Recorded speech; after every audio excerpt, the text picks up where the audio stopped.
Hi all, so welcome to this channel once again, and in this video session I'll discuss AS400 interview questions and answers part 17.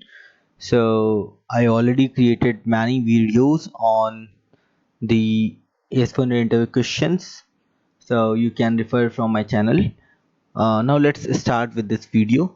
So the first question is, what is library in AS400? What are the types of library?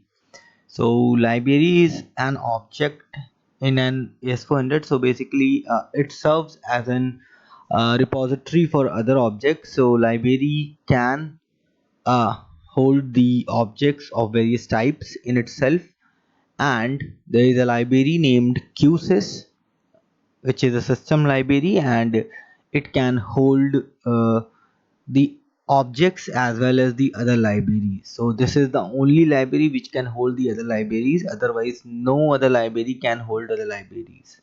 So they can hold other types of objects like pgm, files, etc. So what are the types of library? So library are of basically four types, and they are system, user, product, and current. So system is something which is supplied by the IBM system library such as QSys, and the user is something which is supplied for the user, and like QGPL, or the one which is created by the user. So these libraries can be these are the system and user one. Now product one is something, let's say IBM created some product, and if you want to use that product, then those libraries which are associated or linked with that product gets added to your library list when you use that product or you use that process, and once the process gets finished, it gets removed from the library list. So that's a product library. And the another one is current library, is something in which you perform your work. So whatever you do, that could get saved in the current library. So these are the types of libraries. Now the second question is, which library gets first loaded into the system when we log in? So when we log in into the IBM I machines, the first library which gets loaded is QSys. So QSys is the main system library which gets loaded first, and as we all know and we discussed first, that this library contain the other libraries too. So this is the only library which contains other libraries, and it gets first loaded in the IBM I machine. The third question is QGPL a user library or a system library? So don't get confused, because there are conventions used by IBM like hash or Q. So the library starts with name Q or hash and the system library only, but this is not the case. Here you can see QGPL, which starts with Q, but it's a user library, it's not a system library. So if anyone asked that whether system library start with Q or hash, yes, but it doesn't matter that, or there could be chances that user libraries are two starts with Q, like QGPL. Now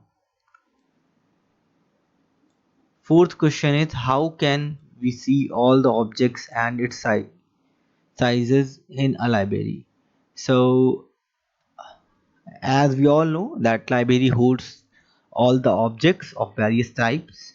So if you want to see the sizes of each object resides in that particular library, we need to opt for the command dsplib, that is display library. So if we do dsplib and then the library name, then we will be able to see all the objects present in that library and what are their actual size at present. So this information we will get using the dsplib command. Now the next question is, what is source physical file? So source physical file is also an object. So it's basically holds the source member. So where we actually write the code like RPG or QRPGSRC or QCLSRC or QDDSSRC like this, or Q command SRC, etc. So these are the source physical file having some length, like for QRPGSRC it's 112, and for others it's 92, like QDDSSRC, QCLSRC, QRPGSRC, it's 92. So this basically holds all the members which are not compiled yet, and we do not have the objects for those members. So the object only resides for the source physical file, not for all the members which it holds. So if those members are compiled, then we can have objects of those members too, but if they are not compiled, we just created a source member in the source physical file, then we have only the object of source physical file. So if any lock occurs on any member, we can go and check for the lock on the source physical file instead of that member, because we all know that that member does not have any object till now. So this is what the source file is. Why we use the xtmbr keyword in RPGLE? So this time, as we all know that we basically have a file, and if we have a multi-member file having multiple members in that, and we want to actually point out to the particular member or read the particular member, then we can either use the override or we can use the xtmbr. So when we do xtmbr, either star all or that particular member, we will be able to refer to that member, or we will be able to process that member or read member. So that's what xtmbr is. Now what is the use of user open keyword in RPGLE? So user open keyword is associated with the files. So when we define the file in SPECS, we may optionally define user open keyword with the file, which tells the system that once when we open the file, we need to explicitly open the file with the open opcode, or we need to close the file with the close opcode. So when the program gets initialized, the file would not get open if we don't use open opcode for opening that file, because this is a user open file, so we need to explicitly open that file. Next question is, when do we use star no debug IO in AS4net? So let me tell you one situation. So let's you are debugging RPG source, and what you saw when you read when the cursor is on the read file, read opcode on any file, and what happens if you do not use star no debug IO? What happens when you do F10? It actually breaks on that read file multiple times. So why it is happen? Because suppose when we reading a file, actually we are getting all the records or all the column records from the input buffer, IO buffer. So when the IO happens, the input output operation happens, all the system in itself inserted the breakpoints for all the columns or all the records which has to be fetched on the IO operation. So that's why this breaks happen on every column associated with that file when we are reading that file.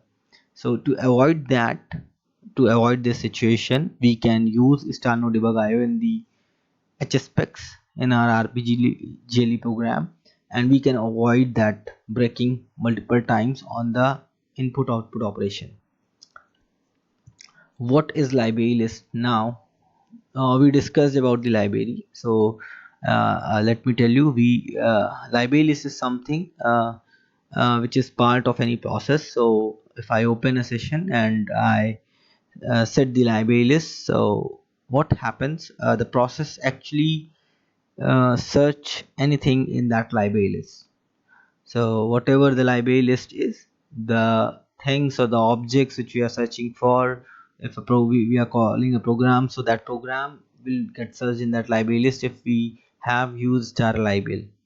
So if we use star label, we specify star label, then it means the library list has to be searched, and that library list will be searched in a order in which it is specified. So on the top is searched first and then came towards the bottom. So if we do not find any object on the top of the library list, or the library which is on the top of the library list, then it will search on to the next one, and then it goes till the bottom one, the last one. So this is the concept of library list. So if you do work object on any object, it will get searched in the library list if you do not specify library name explicitly, implicit. So next question is, how many libraries can be there in a library list? So this is the let me tell you.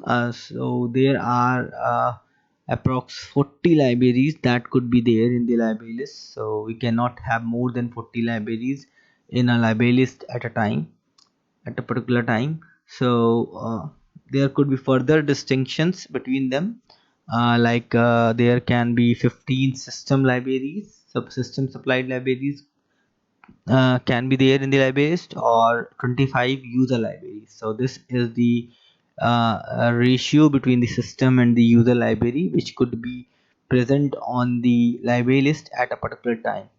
So 15 ratio 25, 15 for the system supplied one and 25 for the user supplied one. So that's total is 40. So max 40 libraries can be there at particular time on the library list. So these are all the questions which we discussed. So that's all. Thank you and have a nice time.